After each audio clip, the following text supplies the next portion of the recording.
I'm pleased to be joined on this week's show by the Senior Vice President of Clinical Operations and the Chief Nurse Officer, who's been here before, Ms. Bernadette Countryman. Bernadette, welcome to the show.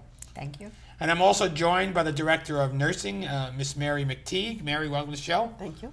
And also the Program Manager, who's been here before as well, of the Bloodless Medicine and Surgery Program, Ms. Sharon Sledge. Sharon, welcome to the show. Thanks.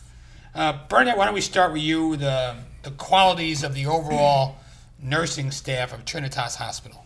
We'll start there. Okay, I think that actually is an easy question for me to answer because immediately comes... Better be good. Yeah, it is good. Oh, okay. No, immediately comes to mind, I think that the staff, the nursing staff at Trinitas have a very strong commitment to caring for their patients and caring for the community.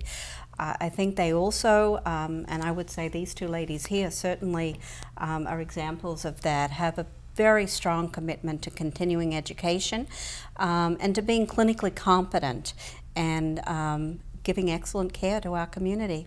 Bernadette, how does your work reflect the mission of the hospital? Well, the mission, as you know, the hospital is sponsored by the Sisters of Charity of St. Elizabeth in Convent Station, and part of our mission, in fact a very strong focus of our mission, is care of the poor and the underserved. And I think that that's something that the nursing staff really takes very seriously. We give care in the hospital and in all the hospital programs with no regard of patients' or families' ability to pay. And it's really our priority to improve the health status of the community. Barry, Bernadette and Sharon have been on the show in the past, so I'm going to ask you, if you don't mind, to give a little background about yourself first, and then I'm going to ask you a question regarding your recent honor. Sure. I'm the Director of Nursing for the maternal child health areas, for the perioperative areas, which are the operating room, the post-anesthesia care unit, same-day surgery, endoscopy, and also for the critical care units. And how long have you been there? I've been at Trinitas for 15 years. I'm an Elizabeth General graduate. I worked there for 6 years after I graduated, left, and came back. Came back, good. Mary, you were recently honored at a tribute to the Women's Luncheon hosted by the Patriots Path Council of the Boy Scouts of America. What was that all about? It was an honor as a woman leader and focusing on volunteer activities. I have in the past served in a national office for my professional nursing organization, which is the Association of Women's Health Obstetric and Neonatal Nurses, which is about 20,000 nurses nationwide and in Canada. Also, I am the Vice President of the Board of Trustees for the Gateway Northwest Maternal Child Health Network, which is a regional network designed to bring together maternal child health stakeholders within the region to improve care for women and children. And then also I serve as a member of the Domestic Violence Response Team for Central Union County through the YWCA of Eastern Union County's Project Protect, Domestic Violence Prevention Project. Now, do you like the volunteer work? Does it keep you busy, Mary? I do. It keeps me busy. In addition to my work keeping me busy, volunteering keeps me busy, but I also see the importance of it, both professionally and personally. When I received the award, I said that my mom and dad volunteered as young adults and through their adulthood, mostly in their church activities. And that I feel that I have, as a professional, I have an expertise for women and children that I can bring to my own community, both my local community and my national nursing community. Sharon, you've been on this show before as well, but I think it's never harmful to tell people what bloodless medicine and surgery means. We did a whole program around it, but I think reinforcing that message to our voters is important, if you don't mind. I don't. We'll give you the short version today. Our main goal is to look at ways of reducing patients' exposure to receiving blood transfusions. So we give patients the best possible care with a team approach, but we try to do it without the use of blood. Of course, there is times when there is an appropriate use for people to get blood, but we try everything humanly possible and then some to avoid that. And Sharon, you've been named a fellow in the New York University Leadership Institute for Black Nurses. First, tell us about the selection process.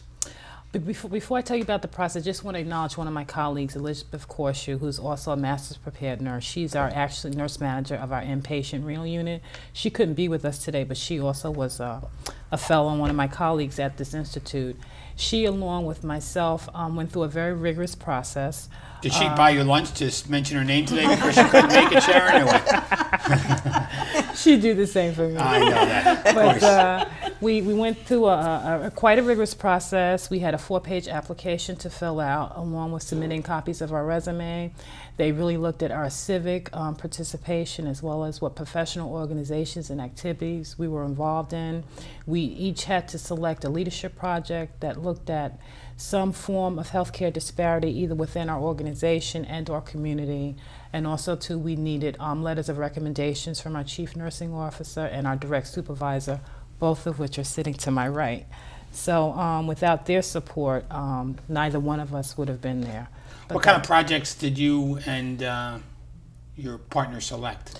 It was very interesting. Though I'm doing bloodless medicine now, my first love is obstetrics, women, and children.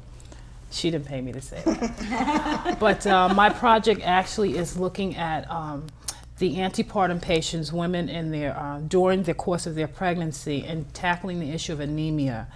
You, better than me, know the demographics of our community that we serve. As Bernadette said, we serve many patients who are underserved. And we find that many of our patients have anemia such as goes way beyond what is considered normal. So I'm coming up with a project to look at how do we, through the use of our program, Bloodless Medicine, come up with some strategies to improve their hematologic status during the pregnancy, so that when they have their babies, they're not faced with the issues of blood transfusions, or if they are, maybe we can give them less.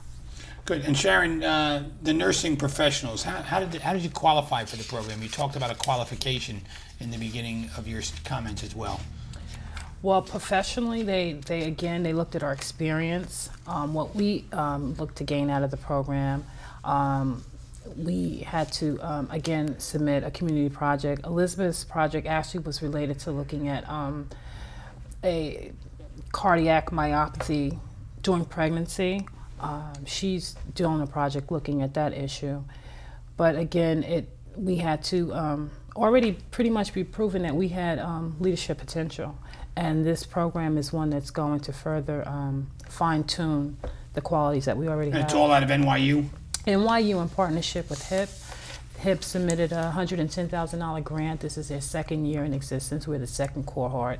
And actually the competition was so steep, I might add, that they were looking to select 14 fellows, but it was so hard to select that they did increase the pool to 20. So we're both privileged and honored to be among the 20.